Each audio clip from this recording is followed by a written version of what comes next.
HKB News। Media के सभी भाइयों, मैं आर्य महाविद्यालय परिवार की ओर से आप सभी का स्वागत करता हूं, अभिनंदन करता हूं। आज आप सभी से प्रेस कॉन्फ्रेंस के माध्यम से जो निवेदन किया गया वो एक विशेष संदर्भ में कि आपका ये कॉलेज 5वीं बार कुरुक्षेत्र यूनिवर्सिटी का जोनल यूथ फेस्टिवल होस्ट करने जा रहा है। कुरुक्षेत्र यूनिवर्सिटी का 43rd zonal youth festival Karnal zone का होस्ट करने की जिम्मेदारी आर्य कॉलेज पानीपत को मिली है, जो 9 फरवरी से 11 फरवरी तक जो है आयोजित किया जाएगा। 9, 10, 11 फरवरी को 3 दिन जो है ये कार्यक्रम आपके पानीपत में चलेगा। देखिए, कोरोना की वजह से लगभग पिछले 1 वर्ष से ज़िंदगी थम सी गई है सभी की। उसको सामान्य पटरी पर लेकर के आना है, युवाओं में एक नए जोश को भरना है हम लोगों ने, और ये जिम्मेदारी हम पेरेंट्स की और हम टीचर्स की है कि हम उन्हें ये एहसास कराएं कि हमें आपके अंदर जो सामर्थ्य है उसको समझिए, और धीरे धीरे ओवरऑल डेवलपमेंट के लिए जितना पढ़ना ज़रूरी है उतना ही अदर एक्टिविटीज़ भी ज़रूरी हैं, चाहे वो कल्चरल एक्टिविटीज़ हो, चाहे वो स्पोर्ट्स हो।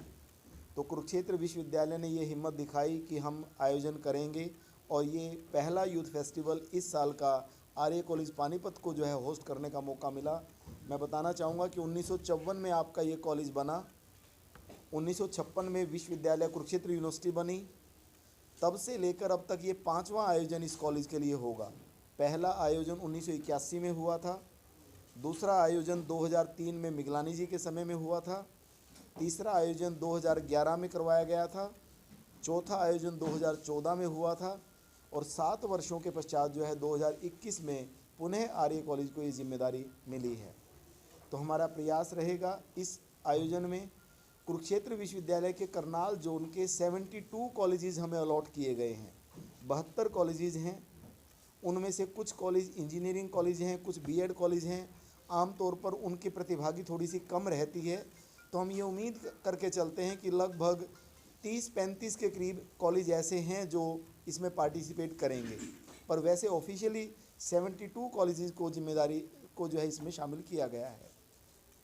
कार्यक्रम की पूरी रूपरेखा जो है यूनिवर्सिटी से आ चुकी है। 9 तारीख को जो ओपनिंग सेरेमनी होगी, 4 स्टेजेस इसके लिए कॉलेज में बनाई गई हैं। मैं बताना चाहूँगा, जो मेन स्टेज होगी वो हमारा ऑडिटोरियम होगा, ऑडिटोरियम मेन स्टेज होगी। 2 नंबर स्टेज या मंच 2 जो है ये भारतेंदु मंच होगा खुले में। 3 नंबर मंच जो है वो हमारा कॉन्फ्रेंस हॉल होगा, और 4 नंबर मंच जो है लॉन में होगा। जो वेन्यू नंबर 1 है ऑडिटोरियम, वहाँ पर डांस से संबंधित ज़्यादातर आइटम्स प्रदर्शित की जाएंगे, कंपटीशन होंगे।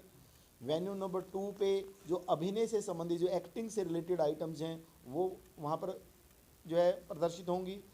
स्टेज नंबर 3 पर कॉन्फ्रेंस हॉल में सिंगिंग और म्यूजिक इंस्ट्रूमेंट प्लेइंग की जो आइटम्स हैं वो होंगी, और स्टेज नंबर 4 जो लॉन में होगी उस पे सांग जो है वो 10 फरवरी को जो भी 5-6 कॉलेजेस के आते हैं वहाँ पर प्रदर्शित किए जाएंगे। टूर्नामेंट दिया जाए और एक व्यवस्थित तरीके से उन टीम्स को मौका दिया जाए कि वो अपना यहाँ पर जो है प्रोग्राम वहाँ पर प्रदर्शित करें।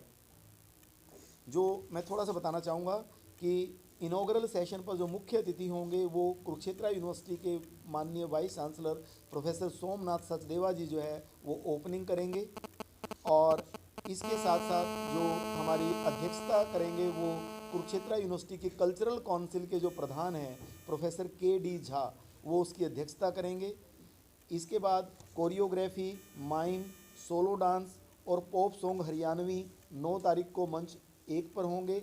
10 को जो है Rasiya, group song Haryanvi, group dance general और इंडियन ऑर्केस्ट्रा होंगे। 11 फरवरी को मंच वेन्यू नंबर 1 पर हरियाणवी ऑर्केस्ट्रा, ग्रुप डांस होगा, और इवनिंग में जो है दोपहर बाद प्राइज डिस्ट्रीब्यूशन होगा। स्टेज 2 पर सारी मैंने बताया अभिनय की आइटम्स हैं, टोटल 30 आइटम्स हैं, इसमें 30 आइटम्स यूनिवर्सिटी की ओर से हैं। सभी जजेस यूनिवर्सिटी निर्धारित करती है कौन जजेज आएंगे, कहाँ से आएंगे, ये कॉलेज को बिल्कुल पता नहीं होता। जजेस 3 जज एक इवेंट को जज करने के लिए होते हैं, उनकी बैठने की अलग अलग व्यवस्था होती है। तीनों अलग अलग सोफ़ा उनको दिया जाता है बैठने के लिए। तीनों का जो स्कोर आता है उसको टोटल करके जो ओवरऑल रिजल्ट आता है उसको ऑन द स्पॉट जो है डिक्लेयर किया जाता है। बाद में कहीं दूसरी जगह नहीं ले जाया जाता, तुरंत वहीं पर टोटल करके उसको जो है रिजल्ट डिक्लेयर किया जाता है। तो मैं उम्मीद करता हूं कि आप सभी के सहयोग से ये आयोजन जो है एक सफल आयोजन होगा। आप लोगों की इसमें बहुत बड़ी भूमिका है, क्योंकि बहुत मुश्किल से ये दिन आए हैं कि हम अपनी सामान्य दिनचर्या धीरे धीरे शुरू करने जा रहे हैं।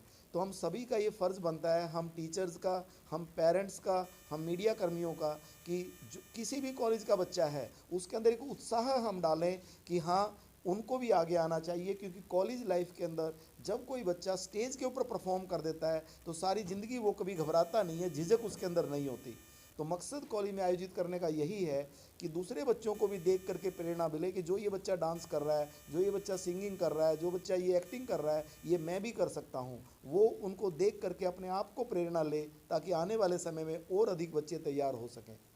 जहाँ तक सेफ्टी मेजर्स की बात है, निश्चित तौर पर हमारी ये पहली जिम्मेदारी है कि किसी प्रकार, हर प्रकार से सेफ्टी बच्चों को प्रोवाइड की जाए। एंट्री के समय उनको थर्मो चेक किया जाएगा, टेम्परेचर चेक किया जाएगा, जहाँ पर रजिस्ट्रेशन होगा, प्रॉपर सैनिटाइजेशन की व्यवस्था होगी, वॉशरूम्स वगैरह प्रॉपर हाइजीनिक एनवायरनमेंट उनको दिया जाएगा। और सभी बच्चों को निर्देश दिया गया है, जो पार्टिसिपेंट्स आएंगे, कि परफॉर्मेंस के टाइम वो मास्क हटा लें, पर बिना परफॉर्मेंस के मास्क यूज़ करके ही कॉलेज के अंदर जो है वो रहें। कॉलेज में अधिक भीड़ ना हो, इसके लिए एक व्यवस्था की गई है कि ऑनलाइन जो है तीनों दिन का, तीनों चारों स्टेजेस का पूरा प्रोग्राम यूट्यूब पर, फेसबुक पर, कॉलेज का जो चैनल है उस पर लाइव किया जाएगा, ताकि जो बच्चा कॉलेज नहीं आना चाहता या दूसरे कॉलेजेस, जो 72 कॉलेजेस के बच्चे जो है वो देखना चाहते हैं घर बैठ करके, सभी को लिंक भेजे जाएंगे। अभी मैंने प्रिंसिपल्स की एक बैठक बुलाई थी भी, कंटीजेंट इंचार्जेस की, सभी से ये निवेदन कर दिया गया है कि अपने कॉलेज के सभी बच्चों को लिंक भेजें, ताकि अपने साथियों के परफॉर्मेंस को वो देख करके जो है प्रेरणा ले सकें। तो प्रयास यही है कि लगभग 500-700 हज़ार बच्चा जो पार्टिसिपेंट्स और कुछ बच्चे जो आते हैं वो कॉलेज में व्यक्तिगत रूप से उपस्थित हों, बाकी जो बच्चे हैं वो ऑनलाइन जो है वो डिजिटल प्लेटफॉर्म के माध्यम से या आप लोगों के मीडिया के माध्यम से या न्यूज़पेपर्स के माध्यम से जो है वो उसकी जानकारी ले सकें। तो आपका सहयोग मुझे चाहिए, एक खुले मन से मैं कह रहा हूँ। देखिए, इस समय कोई यूथ फेस्टिवल करवाने के लिए हिम्मत नहीं दिखा रहा था, क्योंकि बड़ा ही चैलेंजिंग था मेरे लिए भी। ठीक है, अगर आराम हम चाहें तो एक सिंपल सा जवाब है, नहीं कोरोना के समय में यार रिस्क नहीं लेते। पर जब ये होता है कि नहीं, हम टीचर्स और पेरेंट्स की ही जिम्मेदारी है कि इन बच्चों को हमने कुछ आगे लेकर के आना है, तो हमने कोशिश की है, और वो आपके सहयोग के बगैर जो है वो संभव नहीं है। तो सभी साथियों का मैं सहयोग चाहूँगा कि एक सकारात्मक दृष्टिकोण के साथ जो है हम जो है युवाओं को प्रेरित करें, बहुत कोशिश की जाए। एक बात और कहना चाहूँगा, किसी पॉलिटिशियन को हमने इस में इनवाइट नहीं किया। कॉलेज को अगर पैसे इकट्ठे करने होते हैं, मैं खुले मन से कह रहा हूँ ये बात, तो आमतौर पे वो पॉलिटिशियंस को, एमपीज़ को, मिनिस्टर्स को आमतौर पे इनवाइट करते हैं, ताकि थोड़ा सा खर्चा कवर हो जाए। हमने ये एक एकेडमिक कार्यक्रम रखा है, डी साहब को बुलाया हुआ है, एसपी साहब को बुलाया हुआ है, वाइस चांसलर को बुलाया हुआ है, शहर के कुछ उद्योगपतियों को बुलाया हुआ है जो रिनाउंड जो है इंडस्ट्रियलिस्ट या एजुकेशनिस्ट हैं। इसमें हमें किसी राजनेता को हमने नहीं बुलाया। उसकी वजह क्या है कि एक तो कार्यक्रम बहुत लेट हो जाते हैं उनके उसमें, दूसरा ये था कि हम एक सामान्य ध्यान जो है बच्चों की परफॉर्मेंस के ऊपर दे पाएँ, ना कि दूसरी चीज़ों पे। तो सभी से मेरा निवेदन है कि पूरी तरह से तीनों दिन के प्रोग्राम को आप कवर करें। और मैं यहाँ से आपको निमंत्रण कर रहा हूँ, तीनों दिन लंच की व्यवस्था कॉलेज में होगी। जो स्टेज की बैक साइड में हमारा बॉयज़ कॉमन रूम है, वहाँ पर लंच की व्यवस्था होगी। आप सभी को मेरा व्यक्तिगत निमंत्रण है कि जब आप कार्यक्रम कवर करने के लिए आएंगे तो प्लीज़ भोजन ज़रूर लेकर के जाएं।